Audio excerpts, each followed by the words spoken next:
अब हमारे सामने क्वेश्चन आता है that how we will find that whether a party is a necessary party or a party is a proper party.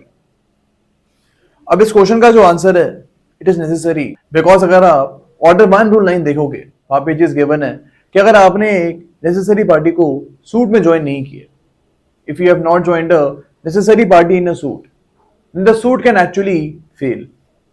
अगर कोई भी डिसीजन आएगा सूट में, that decision can not be effectively implemented if you have not joined a necessary party in a case. अब अगर आपको जानना है कि एक पार्टी नेसेसरी या फिर प्रॉपर पार्टी है या फिर नहीं है, ये जानने के लिए हमको दो चीजें देखनी पड़ेंगी. First will be that whether a comprehensive decision in the case can be obtained if the party is not joined. For example, A ने B के अगेंस्ट सूट फाइल कर दिया. अब यहाँ पे हमको पता लगाना है that whether C is a necessary party or not. यहाँ पे A ने सिर्फ B के ही अगेंस्ट सूट फाइल करा है. A ने यहाँ पे C को इम्प्लीड नहीं किया है, लेकिन B ने यहाँ पे ऑब्जेक्शन उठाई है that C is a necessary party in a suit, and अगर C को इम्प्लीड नहीं करते हैं then a comprehensive decision cannot be obtained in the suit. तो ये फर्स्ट चीज हम देखेंगे. इसके अलावा we will also see decree can be effectively executed if the party in question is not implemented.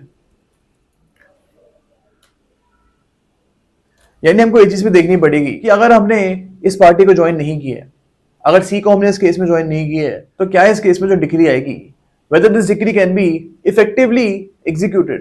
अब यहाँ पे हमको याद रखना है that if a suit cannot be comprehensively decided, if a suit cannot be comprehensively decided and effective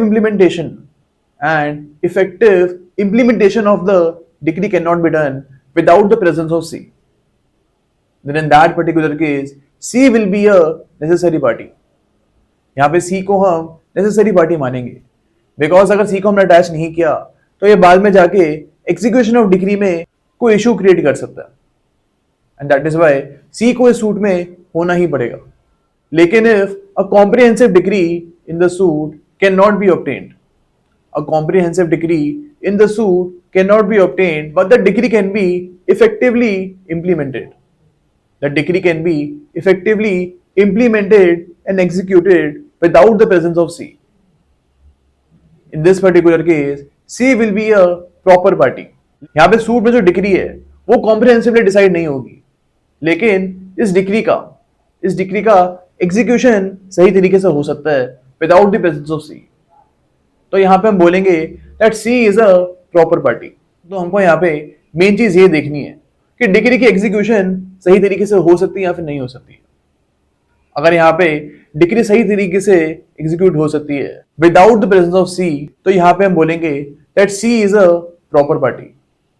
but अगर decree can not be executed in an efficient manner without the inclusion of C, then in that case we will say that C is a necessary party. तो हमको ये चीज यहाँ पे याद रखनी है. अब कौन सी पार्टीज को हम नेसेसरी पार्टी बोलेंगे? पहला होगा यहां पे जॉइंट ओनर्स.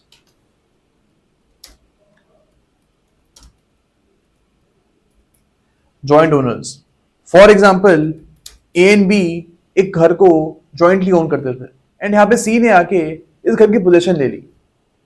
अब यहां पे ऑब्वियसली ए एंड बी को सूट फाइल करना पड़ेगा अगेंस्ट सी, लेकिन अगर बी यहां पे सूट फाइल करने से मना कर देता है, then in that case A will actually file this suit against C. यहाँ पे सूट बन जाएगा A versus C because B ने यहाँ पे सूट में अटैच होने के लिए मना कर दिया. ओके, अब in this particular case B is a necessary party. B यहाँ पे necessary party होंगे because अगर इस केस में डिसीजन आ भी जाता है, if decision comes in this case, then B can say that I am a necessary party and I have not been heard in this suit, and that is why this decree can not be effectively implemented. तो in this particular case B will be a necessary party. इसके अलावा co partners, partners and beneficiaries in a trust, इन सबको भी हम necessary party बोलेंगे.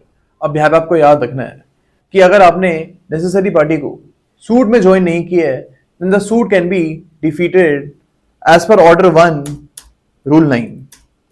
Order 1 rule 9 बोलता है कि अगर आपने नॉर्मल पार्टी को ज्वाइन नहीं किया, यानी if there is non joinder of a party और misjoinder of a party, then the suit will not be defeated.